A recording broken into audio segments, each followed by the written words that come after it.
Maranata, Senhor está viniendo. Dia 3 de abril, em colaboração com Cristo.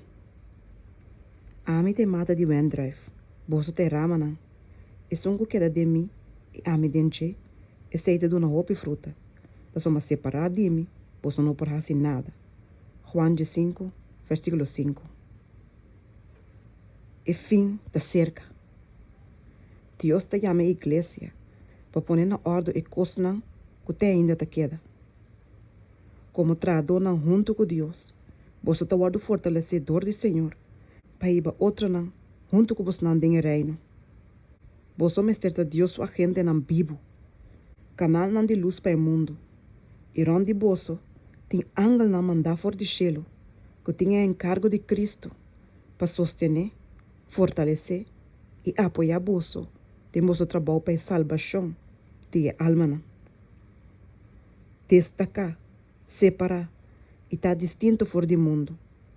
Den o mundo, pero não de reflejando o raio brilhante do solo de justiça, sendo puro, santo e sem mancha, e de fé ribando luz dentro do caminho na grande e chiquita terra. Laga a igreja na lanta riba, promete que ele está muito lado para sempre. Laga cada membro com seu trabalho individual e vindicar em nome do Senhor para meio de qual é a ordem de chamar. Laga fé sano e piedade sincero toma lugar de florreira e incredulidade. Ora fé põe nesse lugar arriba Cristo. É verdade, lo traz delícia na alma. E esse serviço na religião lo nota seco e desinteressante. Diariamente, lo tem uma experiência rica, segundo que você pratica o cristianismo que você professa. Pecadona lo guardo convertir.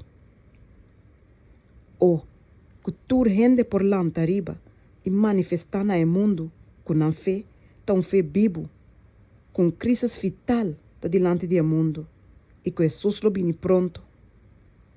La gente mira que nós quer que nós na fronteira do mundo eterno. A edificação do reino de Deus pode retrasar ou urgir para adiante, segundo a infidelidade ou fidelidade de agência não humana. E trabalho pode trobar dor do fracasso do humano, sua cooperação junto com o divino. Gente não porreza, que o reino vini, boa vontade seja assim, ribatera mescosco do cielo. Pero se não põe a oração aqui na prática, tem na vida, não peticionam, lo está sem fruta. Pero aunque como porta débil, falhando e pecaminoso, Senhor está oferecendo a a oportunidade de estar em colaboração junto com ele mesmo. E está invitado para vir debaixo da instrução divina. Dor de unir mesmo junto com Cristo, por fazer a obra de Deus. Sem mim, Cristo avisa, posso não por fazer nada.